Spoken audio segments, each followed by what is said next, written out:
The three most popular cruise destinations in the world are the Caribbean, Alaska, and the Mediterranean. For North American travelers, the Mediterranean is the most exotic and perhaps the hardest to decide where to travel. Today, I'm going to focus on why Greece should be at the top of your list as a bucket list destination for the Mediterranean. I'm going to showcase 6 major Greek cruise destinations, highlight what you can see and why you should go there, and then I'm going to give you tips on the ways to make the best use of each stop. First, let's get our bearings.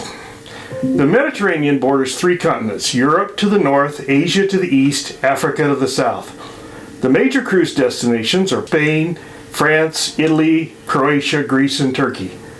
Since most cruises are 1 to 2 weeks in duration, they focus either on the Western Mediterranean, from Portugal on over to Italy, or the Eastern Mediterranean, from Italy to Greece or Turkey.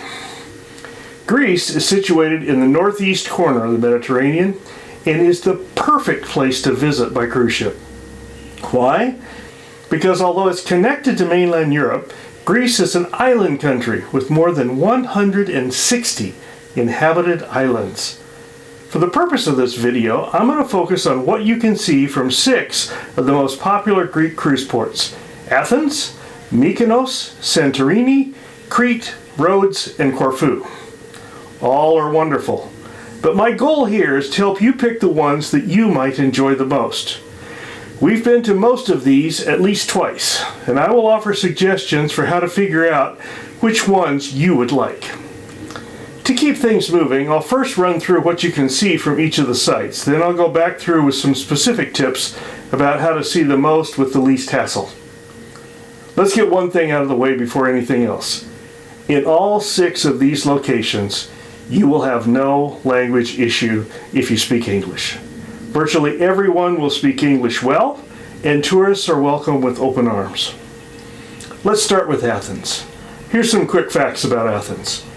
It's the capital of Greece, and it's a big, modern city with a small, well-preserved ancient core. It has over 3 million people. That would make it about the size of Phoenix, Arizona.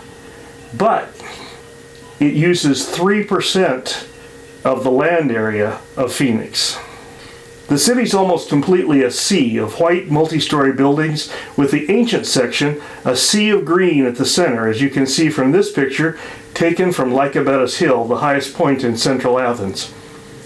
Ships dock in Piraeus, a suburb of Athens, about 7 miles from the major sightseeing area. So it's very accessible, perhaps a 30 to 40 minute taxi or bus ride from the ship. What this means is that you normally have a good amount of time to explore on a port day. You don't need a car to explore the ancient area, which starts at a shopping area called the Plaka. This entire area is pedestrian only, but be prepared to walk a lot if you want to see everything. If you love charming shops and fresh alfresco dining, you could spend an entire port day in the Plaka and be happy. It's absolutely charming. The central attraction in Athens is the Acropolis, with a temple to Athena and a dozen other major ancient structures on the top. These buildings are about 2,500 years old and are totally worth the entrance fee. But be forewarned, the area on top of the Acropolis is not sufficient for all the people who want to see it. So the city has begun to apply visitation limits. When you buy a ticket, it's for entry at a specific time slot. Once there, you can stay as long as you like, but most people will find an hour or 2 to be very adequate, especially if it's hot. From the Acropolis, you can see the other major nearby landmarks. This giant rock outcropping called the Areopagus is where Paul preached a sermon that's recorded in the book of Acts. A commemorative plaque is located here. This area is the ancient Agora, or original marketplace of Athens, with fascinating structures, such as the Tower of the Winds, which housed an ancient water clock, the Arch of Hadrian, the world-class Acropolis Museum, and the Plaka. Don't worry about getting too lost. The entire area is bound by major streets to orient you. 3 other things to see if you have time or inclination. The changing of the guard at the Tomb of the Unknown Soldier is unlike any other guard change that you've ever seen, both from the perspective of the uniforms and the ceremony. The Olympic Stadium is impressive and historic, and the view from Mount Lycabettus is exceptional. But there's much, much more to Greece than Athens. If you want the perfect Instagram shots, it's tough to beat the next two islands, Mykonos and Santorini. The most famous shots of the Greek islands come from Santorini, including the one that's in the thumbnail for this video. With its white buildings, blue domes, and dazzling water, there's no more iconic photo than the one you can take from this island. Quick hits for Santorini. There's two cruise ports, neither large enough for cruise ships, so all the ships anchor in the center of the caldera. Passengers either tender to the new port of Athens, where they can catch vans or buses for tours, or to the old port of Thera, from which you can ascend straight up the hill, either on foot, via donkey, or by cable car. Once on top, there's two major places to see. The capital of Thera, the even more scenic town of Oia, spelled O-I-A. This is where all the iconic shots are taken. There are three ways to get there, coming from the new port, from Thera, or from Amudi. I'll explain this last option later in the video. It's the one we recommend. But for now, let's jump to Mykonos, the island famous for housing the yachts of the rich and famous, for beaches that may or may not be family friendly, for narrow winding streets with colorful decor, for archaic windmills, and for a nighttime party vibe. The photographer in me loved Mykonos, but it doesn't seem like there's much depth here. It's like one of the sections of Disneyland, perfect for show, with the lived-in parts hidden behind closed doors somewhere. There's three things to do. You can walk the maze of town streets, which is what I enjoyed, and it was wonderful. You can rent a spot at the beach, which we tried once, or for archaeology buffs, you can take a side trip to Delos. Next up, the two places that are our favorites for colorful walks through fascinating old world streets, Rhodes and Corfu. Before we go there, let me invite you to like and subscribe to our channel. Our content is aimed at helping you travel as far as you can while you still can. We'd love to have you join us. Rhodes is both an island and the main town on the island. We've been there twice, once overnight. I'm in love with the place, which is famous for the Colossus of Rhodes, one of the seven wonders of the ancient world, a giant statue that used to guard the harbor. Quick hits here. The dock can accommodate several large ships, and no shuttles are necessary. You walk off the ship, cross the street, and are in the center of the walled medieval city in less than 10 minutes. It oozes charm. Crowds can spread out over the large area. You're never really lost because you're surrounded by a city wall. Vendors invite you but are not pushy. The atmosphere is relaxed, food plentiful, prices reasonable. There's history, there's culture, there's great weather, there's fun atmosphere. What's not to like?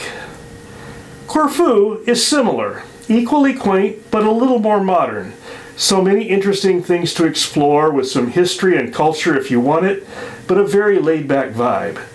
We sat in a local eatery, were serenaded by local musicians, and met a half dozen other travelers around us in one of the most relaxing travel days we've ever had.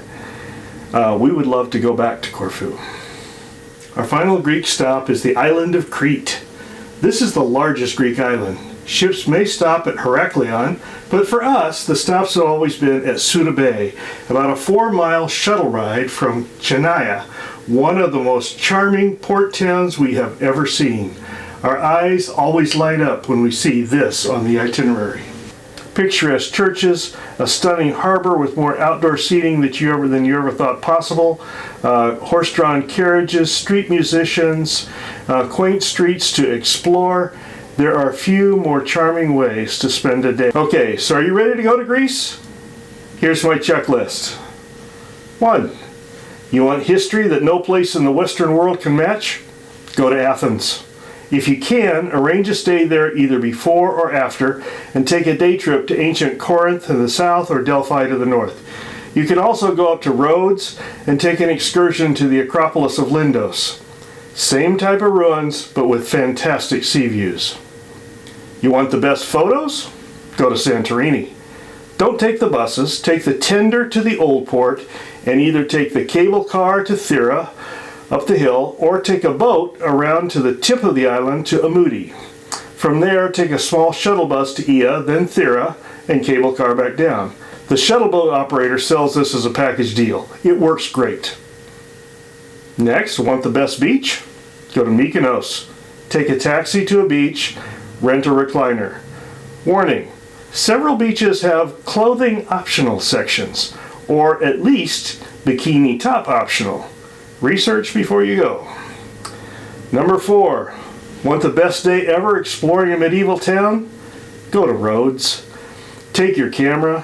When you get tired of walking, find an outdoor cafe and soak in the ambiance. So number 5, want to find perhaps the most picturesque harbor in the entire Mediterranean? Go to Chania on Crete. You won't regret it. Want a little of everything? Go to Corfu. Laid back, charming, a tourist take on all things Greek. So, you ready to go to Greece? If not now, when? Until next time, safe travels.